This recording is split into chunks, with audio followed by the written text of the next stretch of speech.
Shalom. Shalom, shalom. A blessed Friday. A blessed Friday to everyone. So the gospel of today is taken from the gospel according to St. Luke chapter 1, verses 39 to 56. Glory to you, Lord.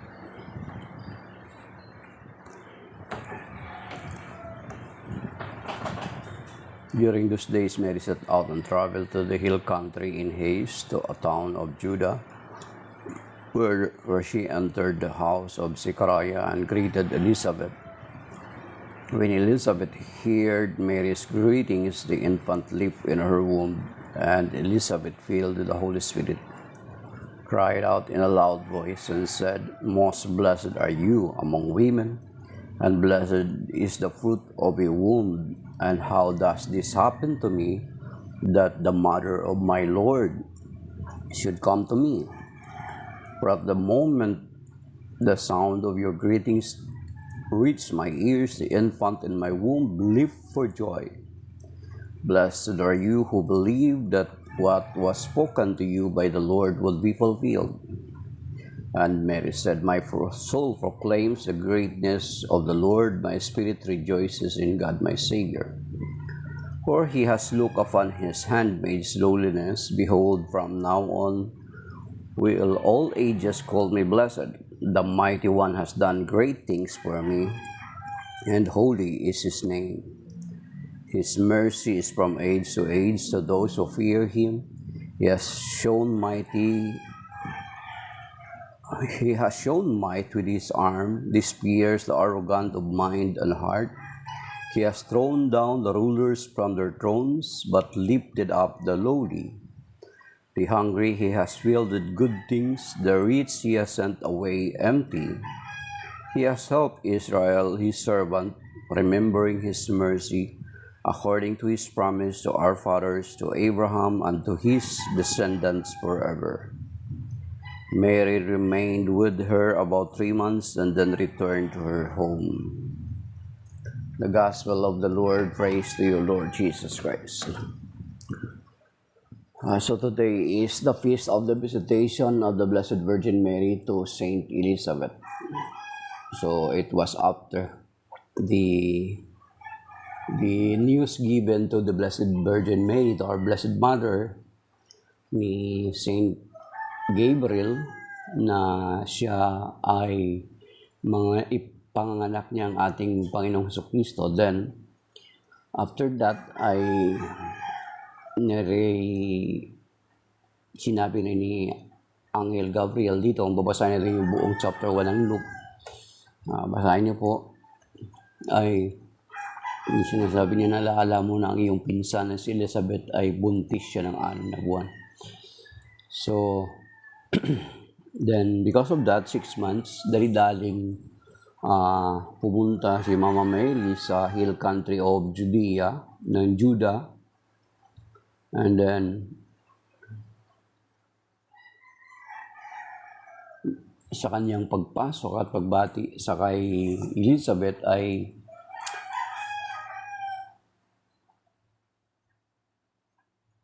when Elizabeth, nang mabarinig niya, verse 41, when Elizabeth heard Mary's greetings, the infant leaped in her womb, and Elizabeth, filled with the Holy Spirit, take note, cried out in a loud voice and said, "Most blessed are you among women, and blessed is the fruit of your womb." Verse 43, "And how does this happen to me, that the mother of my Lord should come to me? For at the moment the sound of your greetings reached my ears, the infant in my womb leaped for joy. Blessed are you who believe that what was spoken to you by the Lord would be fulfilled." So, madali na naman natin tumalaala kasi ito yung second joyful mystery, the visitation of the Blessed Virgin Mary to Saint Elizabeth. At nung nagsalita si Saint Elizabeth na sa kapuspusan, sa ilalim ng kapuspusan ng Espiritu Santo, ay sinabi niya, "Sino ako?" Sabi ni Santa Elizabeth. Sino ako para dalawin ng ina ng aking Panginoon? So that is why ang Lord dito na sinasabi is not a human master na pagiging Lord. Kasi kung babasahin natin sa Bible, makikita natin sa Biblia na may dalawang uri na sinasabing Lord. Yung human master na kung tawagin sa Hebrew is Adoni, yung human master. At ang Lord na Diyos is Adonai. Yan. So dito, itong Lord na sinabi ni Saint Elizabeth, who am I that the mother of my Lord? Ang Lord dito is Adonai, hindi Adoni. So, take note na nasa ilalim ng kapuspusan ng Espiritu Santo na sabihin ito ni Saint Elizabeth. So, kaya that is why we Catholics, we call the Blessed Mother as Mother of God because Jesus is God.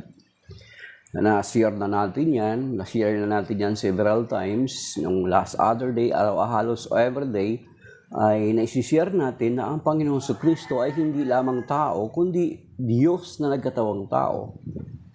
Diba? Ito, babanggitin na naman natin uli yung reference is yung sa John chapter 1 verse 1 to 3, and then verse 14, and then sa Philippians chapter 2 verses 5 to 8, and then mismo doon pa lang sa Old Testament sa Isaiah chapter 9 verse 6. Kaya nga nung napuspos si Elizabeth ng Espiritu Santo, sabi niya, who am I? Sino ako?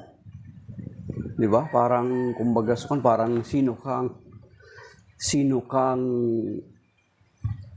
ano yung karangalan mo bilang tao na dadalawin ka na ina ng Panginoon, na ina ng Diyos? Who am I that the mother of my Adonai come to me? So, siguro ang isa sa purpose ni Mama Mary is natural. Makipagbalita sa kanyang pinsang si Elizabeth.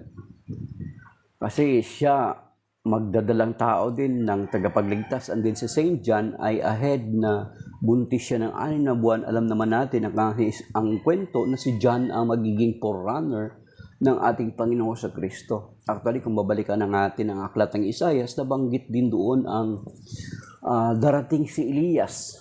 But Elijah, hindi si Elijah literal ang bumalik, but John the Baptist ang dumating in the spirit na katulad ni Elijah para ihanda ang daraanan ng Panginoon. Binanggit din yan doon sa aklat ng Malakias. Basahin nyo. Hanapin nyo doon sa aklat ng Malakias. Nandun po yan. Ngayon, ito na nga. Kaya nga, who am I that the mother of my Adonai, my Lord, my God, sabi niya, come and visit me. So, yung salita na yun, ibig sabihin, yung salita na yun ay hindi lamang basta nanggaling sa bibig ni Elizabeth at nanggaling sa kanya, bagkus ito'y kapahayagan ng Espiritu Santo kasi nagsalita siya sa ilalim ng kapuspusan ng Espiritu Santo. So, kinilala niya na si Mama Mary is the Mother of God, the Mother of our Lord Jesus Christ. Hindi lang yung human master, kundi Lord na God, na Adonai, not Adoni. Ang Adoni, human master. Ang Adonai is Lord, the God. Yan. Then, after that, si Saint John is, Gary Saladas. Nakakamiss mag-prex. Kami po, may prex po kami sa darating na June 8 and 9. Yan.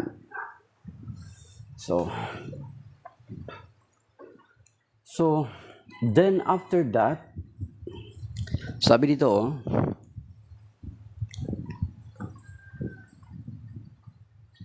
let's verse 44, for at the moment the sound of your greetings reached my ears, the infant in my womb leaped for joy.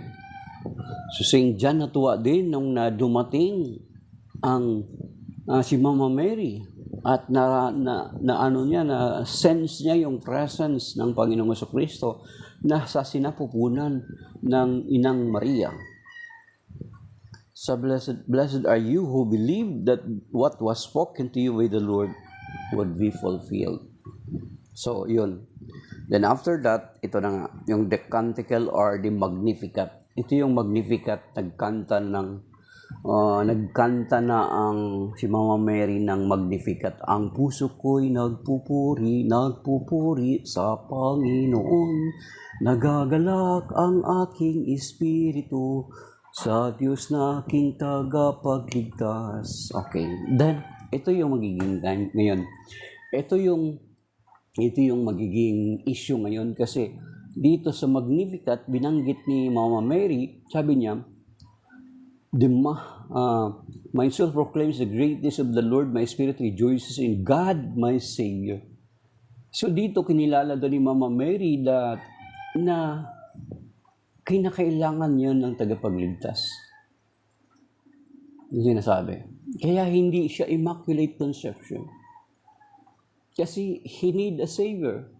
Dahil din, i-quote ng ating mga kapatid na mga Protestante or mga separated brethren, yung Romans chapter 3 verse 23, for the wages of sin is death, but the gift of God is eternal life through Jesus Christ our Lord.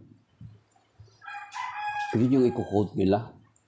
Yung for the Romans 3, for the wage, for all come short to the glory of God. All come short of the glory of God. Doon sa Romans 3:23. Basahin nga natin ito.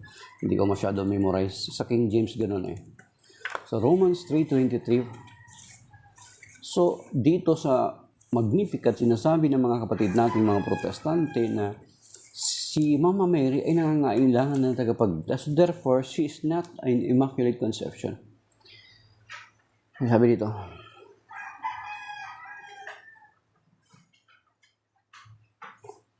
all have sinned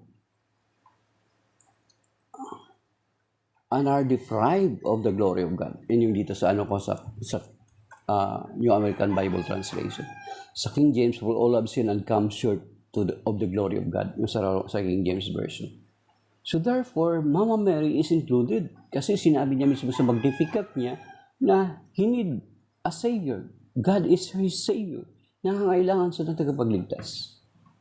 Of course. Pero yung katulad ng pagpapaliwanag ng simbahan, katulad ng pagpapaliwanag ng Catholic Church, yes, indeed, the Lord saved Mary.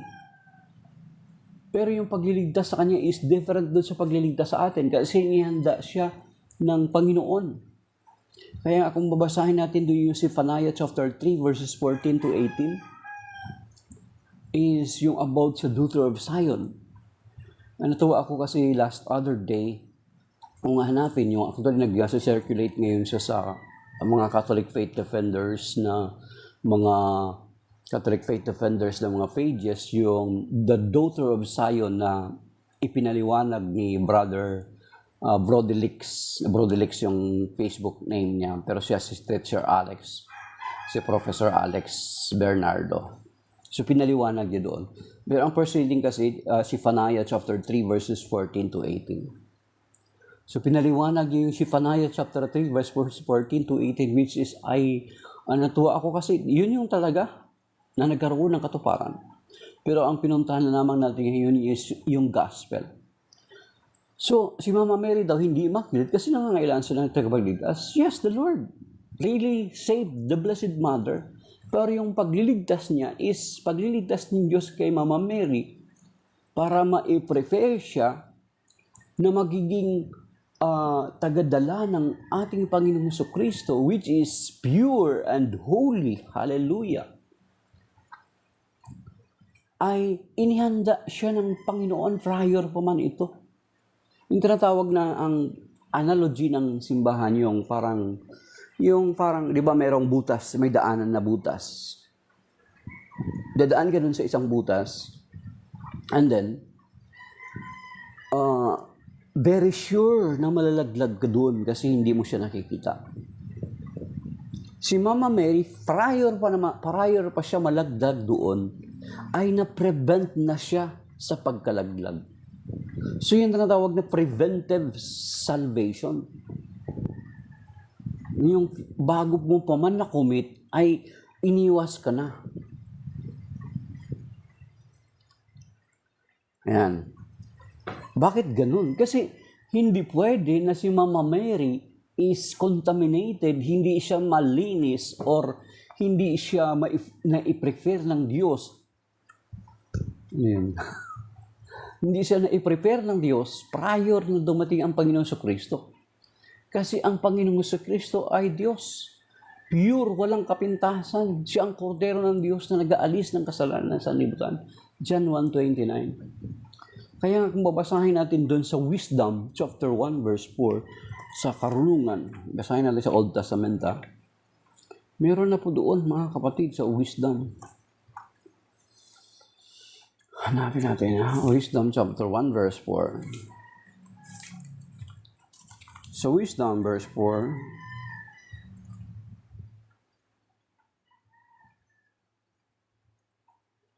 verse 4 sa Wisdom, because into a soul that plots evil, wisdom will not enters not, nor dwell she in a body under death of sin. So ang karunungan ay hindi papasok sa katawan. Ito, sa Tagalog kayo, basahin natin sa Tagalog. Hindi ko masyado Wisdom. Okay. Kung kaan, yung karunungan.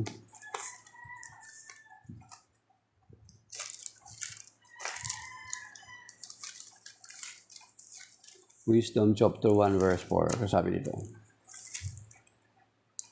Ang karunungan ay di papasok sa may masamang kalooban at di mananahan sa pusong alipin ng kasalanan. So you see, hindi mananahan sa pusong alipin ng kasalanan. So therefore, prior dumating ang Panginoon Kristo sa buhay ni Mama Mary sa kanyang sinapupunan, she must be cleansed, she must be pure. Ito na tawag na preventive yung salvation. Ano naman ang relations doon ng Wisdom chapter 1 verse 4 sa Panginoong Kristo? Of course meron. Kasi kung babasahin natin ang 1 Corinthians chapter 1 verse 24, buksan niyo po yung Bible niyo, 1 Corinthians 1:24, paunahan. As I always saying, do not just rely on Bible, open your Bible. Okay? Sa 1 Corinthians chapter 1 verse 24, but to those who are called, Jews and Greeks alike, Christ the power of God and the wisdom of God. So, sa mga Hudyo at mga Griego, sinabi ito sa verse 24, Christ the power of God and the wisdom of God. Then sa verse 30, sabi niya, it is due Him that you are in Christ Jesus, who became for us wisdom from God, as well as righteousness, sanctification, and redemption. Then sa Colossians chapter 2 verse 3.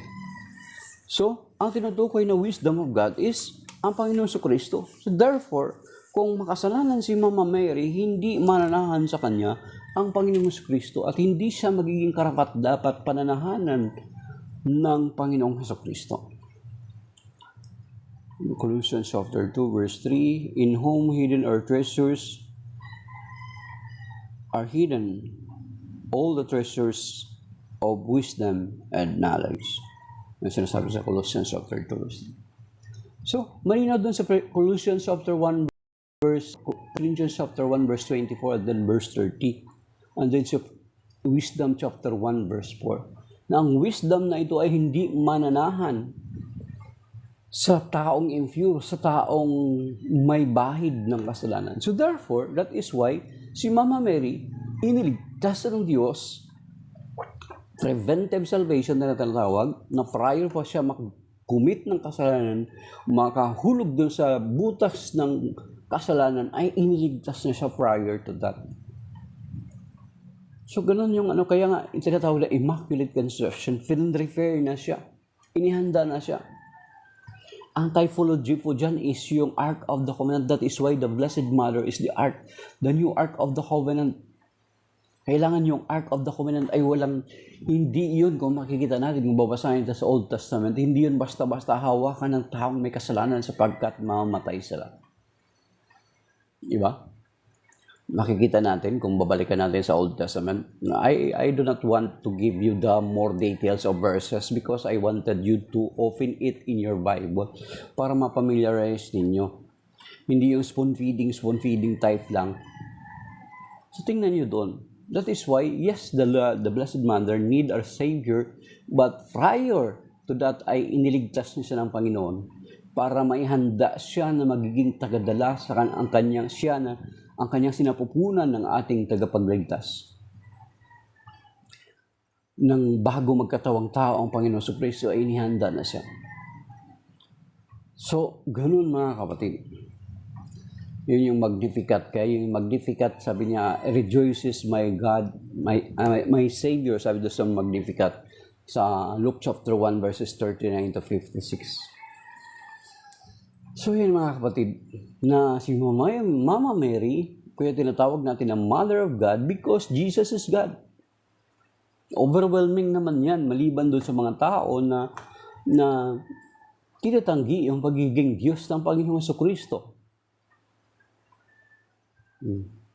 Kaya kung minsan makikita natin na tinatanggi nila yung pagiging Diyos ng Panginoon Jesucristo kasi itinatanggi nila na si Mama Mary na a Mother of God. It is not because Mary is God, but because He brought in her womb the Lord Jesus Christ, who is God. That is why ang karangalan doon is not to Mary, but Jesus who is God in her womb, na nagkatawang tao. Yan. That is why mga kapatid. So, diba? Binati siya ng anghel, blessed are you among women. Diba? Mapalad ka sa mga babaeng lahat, pinagpala ka sa mga babaeng lahat. So you see, kung yung anghel ay binati siya ng ganong karangalan, then ganun din si Santa Elizabeth, binati siya sa ilalim ng kapuspusan ng Espiritu Santo, then who are we na hindi natin gawin? Kasi sapagkat kung mabasahin natin doon sa Luke chapter 1 verse 48, sabi niya, kaya ito tingnan nyo kung kasama kayo doon sa magiging katuparan. Ang sabi dito sa Luke chapter 1 verse 48, for he has looked upon his handmaid's lowliness, behold, tingnan mo, behold, from now on will all ages call me blessed. Kaya nga, tayo na Katoliko, we always call the Blessed Mother, Blessed Virgin Mary. Kaya yung iba dyan, napakabastos. Ano sabi niya? Maria lang, basta-basta lang Maria. Pero sinasabi dito, lahat ng salinlahi ay tatawagin akong mapalahat, included tayo. From now on, all generation will call me blessed. That is why from time to time we call Mama Mary or the Blessed Virgin Mary.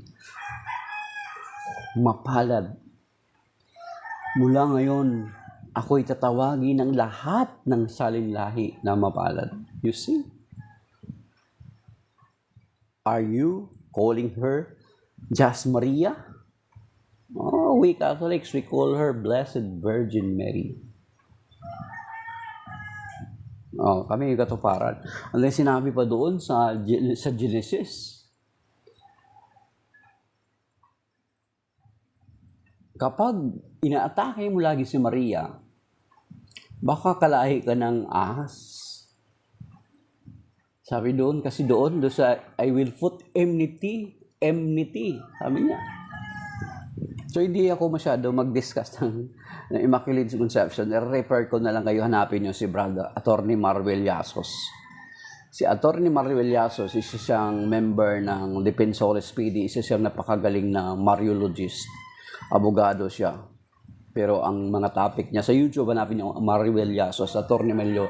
Mariel Yasos about Immaculate Conception or yung about the four dogma about the Blessed Mother. So, kasi siya yung magaling doon. Sa akin, basic lang to. Kaya nga, kapag kinakalaman natin si Mama Mary, natutupad doon sa Old Testament, sa Genesis chapter 3, baka ikaw ay kalahi ng ahas. Kaya lagi mong binabastos si Maria. Marami mga sekta na gumagamit ng pangalan ng Panginoon Kristo, yet binabastos si Mama Mary. It is because maybe kalahi ka ng ahas at na hindi ng babae. Kami, we profess, kalahi kami ng babae, ikaw. Kanino kalahi? Kalahi ka ng ahas? Kasi lagi mong binabastos si Mama Mary. Di ba? Kaya nga tayo ng mga Katoliko, even yung mga larawan ni Maria, even yung pangalan ni Mama Mary, ay pinapahalaga natin kahit yung mga larawan lang. Di ba? Kaya nga every time makakita tayo ng Mother and Child, yung Madonna, yung Mother and Child, kahit hindi tayo sure kung ano yung mukha ni Mama Mary, pero every time na makita natin yung larawan na yun, ano ang kumikintal sa atin? Ano ang sumasagi sa isip natin? Si Mama Mary na nagdala sa sinapupunan niya ng ating tagapagligtas. Di ba? Ako kahit anong imahen, kahit abstract man yan, kahit abstract na drawing, basta it pertains to Blessed Mother, basta makita ko yung kahit abstract lang na painting about the Mother and Child, ang sasagi kagad sa isipan ko si Mama Mary at ang Panginoong Kristo. Ganon. Ganon mga kapatid. That is why we Catholics, kahit yung pangalan ni Mama Mary, yung larawan niya, mga imahe na patungkol sa kanya ay ginagalang natin. Sapagkat sinasabi sa Luke chapter 1 verse 48, "Behold, from now on, all generation will call me blessed." At alalahanin natin na sa lumang tipan, ang Ark of the Covenant ay napakabanal yun na nilalagay mismo sa Holy of Holies, sa most holy place. And then, hindi yun basta-basta mahawak ka ng ibang tao sapagkat mamamatay sila. And then, kung maalala natin doon sa Old Testament, sa panahon ni King David, na nung namatay ang yung muntik na matumba is sinalo nung kanyang taga Bitbit, ay nung hinipo ito ay namatay sila. Then inilagay doon sa bahay ng tauhan ni King David. Then nabalitaan niya na pinagpali yung sambahayan na yun sapagkat andun ang presensya ng Ark of the Covenant. That is why we Catholics, binabalyo natin si Mama Mary sapagkat siya yung the new Ark of the Covenant. Sapagkat ang kanyang sinapupunan ay pinananalagian ng Panginoon Kristo sa loob ng 9 na buwan. That is why we call our Blessed Mother blessed. Di ba? Sino siya? Or sa dami-dami ng mga babae, siya yung pinili para magdala ng tagapagligtas ng buong sanlibutan sa kanyang sinapupunan. So, that is by now mga kapatid. Shalom. And may God bless us all. And may the Blessed Virgin Mary intercede for us sa mga gagawin natin at balakin at sa mga activities natin sa araw nito. Iligtas, singalan, gabayan at patubayan nawa tayo ng Panginoon. Huwag na tayong pahinto sa mabigat ng mga pagsubok at sa mga malulubang mga karamdaman. At iligtas tayo sa mga sakuna, kalamidad o mga disgrasya, mga bagay na beyond sa control natin. In Jesus' name, Amen. So, may God bless us mga kapatid. Thank you.